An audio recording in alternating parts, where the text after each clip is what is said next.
Entrepreneurs of Kentucky and those who want to be the entrepreneurs of Kentucky, start your engine. And I want to say thank you to all the men and women who are serving our Commonwealth and our great nation in uniform. Kentucky is leading the nation and leading the world on many fronts in many exciting ways.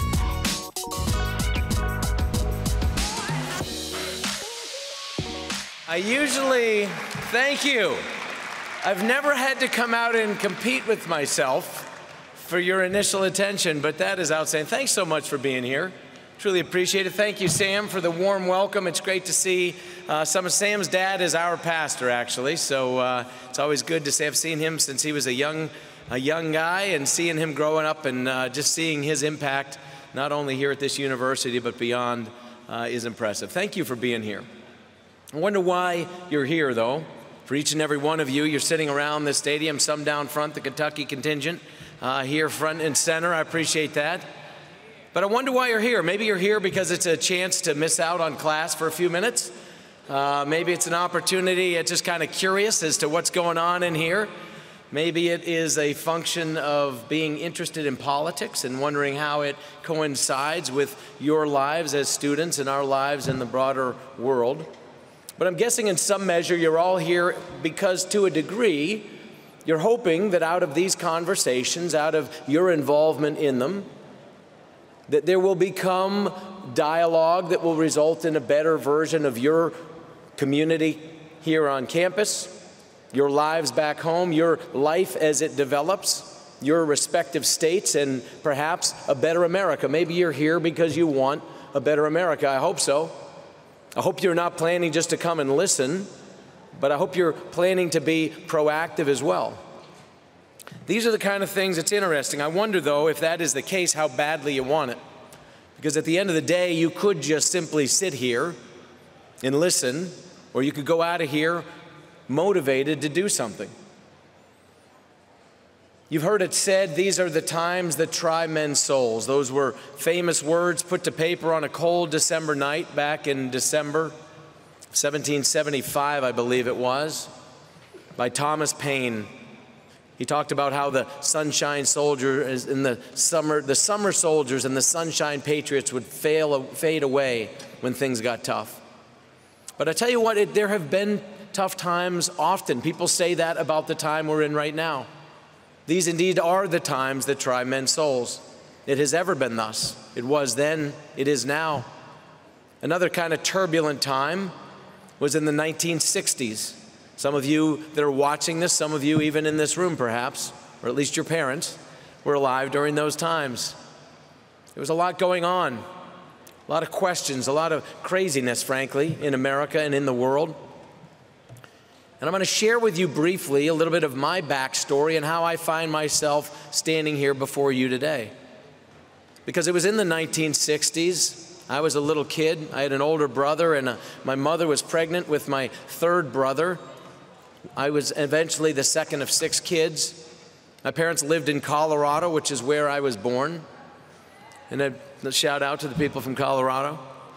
It's interesting, though, because in Colorado in the 1960s, in a health food store, you wouldn't have thought that what I'm about to share with you would have occurred, and yet it did.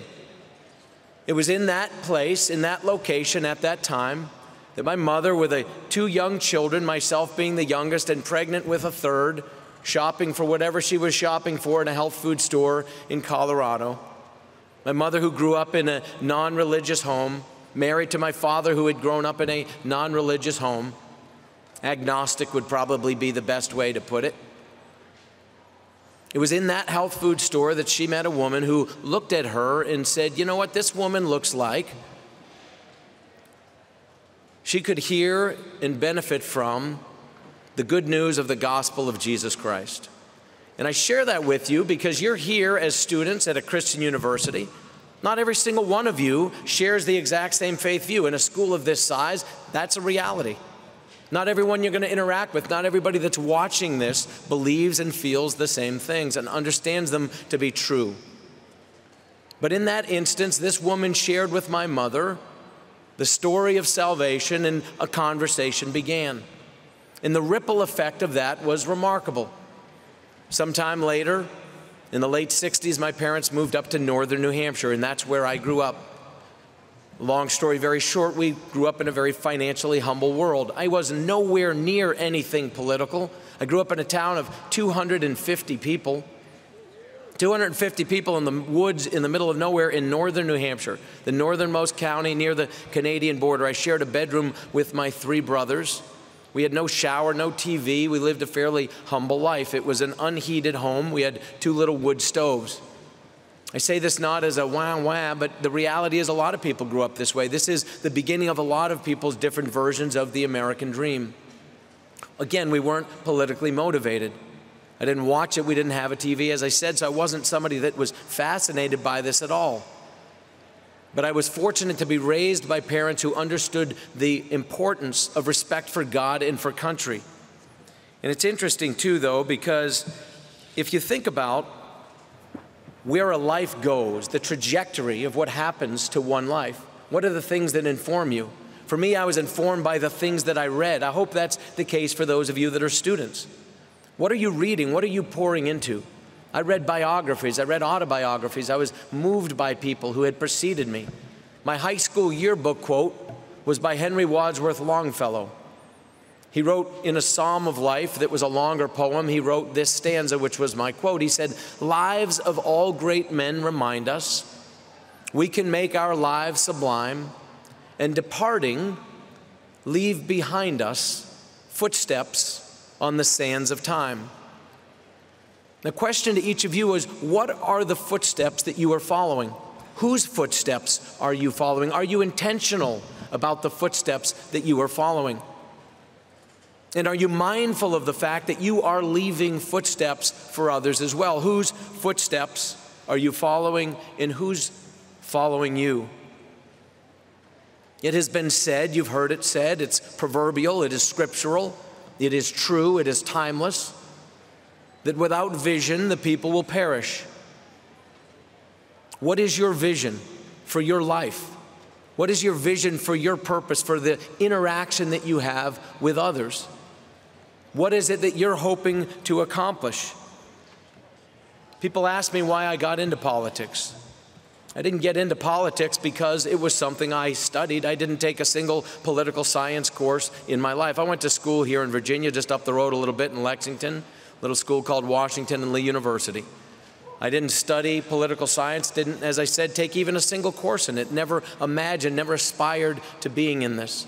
But back in 2013, and this is something, the only thing that I'm going to read to you. Back in 2013, I wrote a letter to somebody in the faith-based community because I looked around and I saw what was happening in America, and it concerned me. I was worried even then about the same things people talk about now, about the divisiveness and the sense of apathy that was crushing us, that seemed to distract us from things of importance. And I wrote the following letter.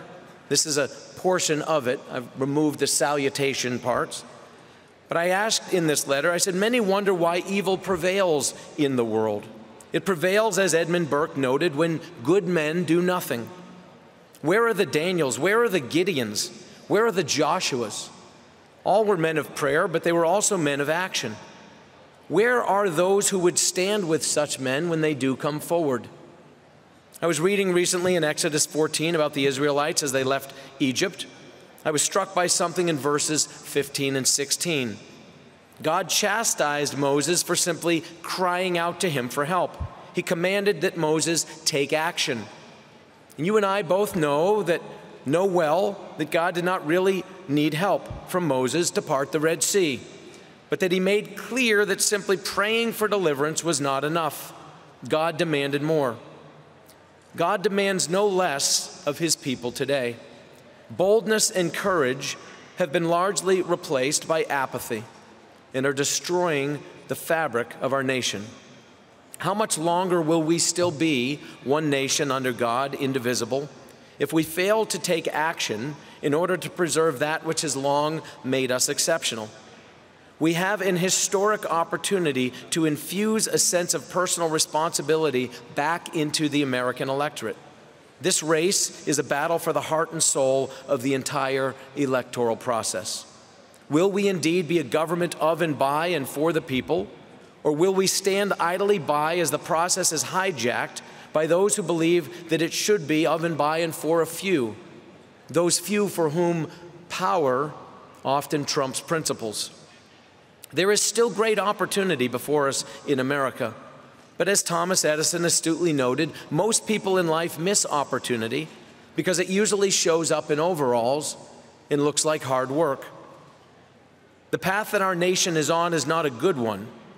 It will not correct course on its own. It will take hard work. Each of us must decide then what we are willing to do about it. Where are the Daniels? I ask you the same question today. Where are the Daniels? Where are the people among us that are willing to stand up? You've also heard, you've read, especially those of you that are students here, which is, I'm guessing, most of you. You've probably read in Ezekiel about the watchman on the wall. Again, proverbial. It's beyond scriptural in terms of people's understanding about it. We each have responsibility, every one of us. You may be a student, you may be sitting in class, you may just be here out of curiosity, as we said. But we are watchmen on the wall. You see in your respective lives, day to day, things that are not right. You see people cheering and applauding the idea of children being killed after they are born, and assemblies of elected officials and those there to support them cheer. They rise to their feet and cheer at the idea of infanticide in America. These are troubling times indeed. These are the times that try men's souls. But if you see this and you are the watchman on the wall, what are you doing about it? It's not enough to just see it. It's not enough to be concerned about it. Are you sounding the alarm? Because what we know to be true, whether you're a person of faith or not, we see this happen in our lives, but especially if your view is like mine, founded in Judeo-Christian principles and driven by a much more eternal spectrum than just the immediate here and now. If you see things on the continuum of eternity, you know that you will be held to account. And that if you are the watchman and you see what is happening and you don't sound the alarm, it will be on you. George Washington, when he was asked to be the president of this country, had already given so much for America. He had already led this ragtag army, had won independence from the greatest power on earth, had wanted just to go back to his farm. But after the Constitutional Congress met and the Constitution was formed, and they said we need a leader, they came to him and they asked him if he would be the president. And some of you might know this. What he said was, "Have I not done enough for my country?" Is there anyone among you that could ask with a straight face the same question? Have I not done enough for my country? I would submit to you the answer is probably no. We asked at the beginning, why are you here? What do you hope to accomplish? You want a better America, really? How badly do you want it? Do you want it badly enough to be able to say with a straight face, either now or at some point or at the end of your life even, have I not done enough for my country? Because if the answer is no, then you haven't.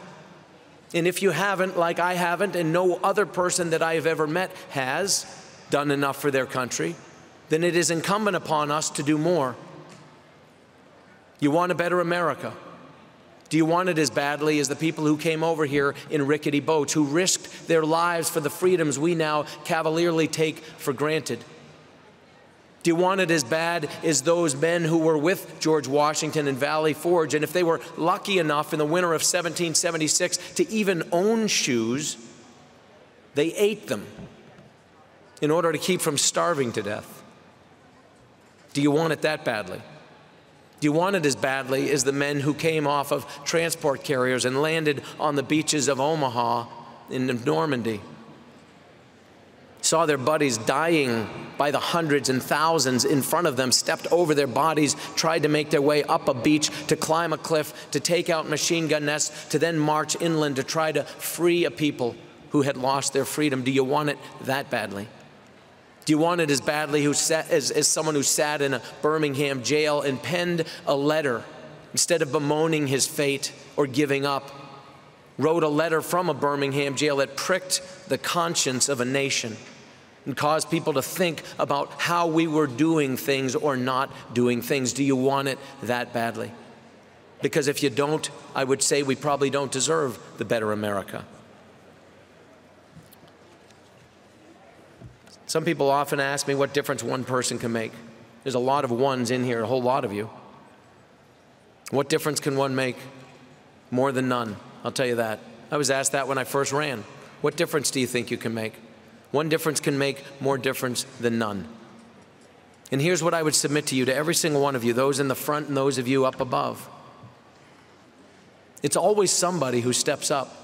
It's always somebody. Will you be the somebody? Winston Churchill was often famously called the Lion of England. He didn't particularly like that moniker. He wasn't known for being a humble man, but that was one particular moniker he often pushed back on. And at one time he said, listen, I'm not the Lion of England. It is the people of England who are the lion. But history, he said, has called upon me to deliver the roar. History is going to call on every single one of you to deliver the roar at some point, in some way, large or small. If a little kid from a little town of 250 people in the middle of nowhere would find himself at this point in time as the governor of a state he neither went to school in or grew up in or was born in, and now in a position to be able to speak to you, who knows where your life will go? History will knock on your door. Will you be ready? Will you be prepared when history knocks on your door? I hope so. Because history always turns on somebody being ready. Not only ready, but willing. This is not a game. This is not a game. This isn't just me sitting here talking to you, giving you a speech. It isn't just you being here listening. What is at stake in America is significant. What is at stake at this moment in time in the world of geopolitical unrest is significant. Are you ready? Will you be ready? Are you becoming prepared to answer that call when it comes? Because history will knock on your door. It's interesting. Ronald Reagan made a comment about passivity. After the Marine barracks were bombed in the Middle East, everybody wondered what America was going to do. We'd come out of a period of malaise in America. There was a lot of uncertainty. His reaction was swift and it was powerful. It involved a military response, and that night he came on TV and he said to the American people, among other things, he said they counted on America to be passive. They counted wrong. The world, those that we would qualify as the left, the agnostics, the atheists, the haters, the people who look down on and scorn and belittle your faith, your ideology, your worldview, and they are increasingly legion in number. They're counting on you to be passive. I hope history will prove them wrong. It's dependent upon you, on each and every single one of you. I'm asking you, please, to be bold and decisive. Be bold and decisive, to be unapologetic in the things that you know to be true. Do not keep your mouths shut when you should not keep your mouths shut. The world is counting on you. The world needs you more than it has ever needed you before. We need shepherds and not sheep. We are being trained to be sheep. Don't be the sheep. Don't be the sheep. Step up and lead in small ways, in large ways. Be willing when history calls. Be willing to deliver the roar, because America is worth it. This America that we are blessed to call our home, this America that has been purchased and purchased again and again and again at a phenomenal price. 1.5 million Americans, 1.5 million people just like us have given their lives in uniform to preserve the very things that we are so blessed in America, that the irony is, because of our blessing, because of our comfort, because of that sacrifice of those that have preceded us, we have the luxury of being able to afford to be apathetic. That is the greatest danger that we face. That is the greatest concern that I have for this nation. It is what has always destroyed every culture in every civilization since the dawn of man. They are not removed by external conflict. Nations' capitals may move, borders may move, but cultures and civilizations and value systems crumble from within. And they crumble from within because we become soft, because the underbelly becomes weak, because of apathy. Don't allow the sacrifices that have been made by every single generation since the inception of this nation, and by those who came here even before that, and upon whose shoulders we stand and whose benefits have been afforded to us. Don't allow those sacrifices to go to waste on our watch. We are the watchmen on the wall. This America is worth fighting for. You say you want a better America? How badly do you want it?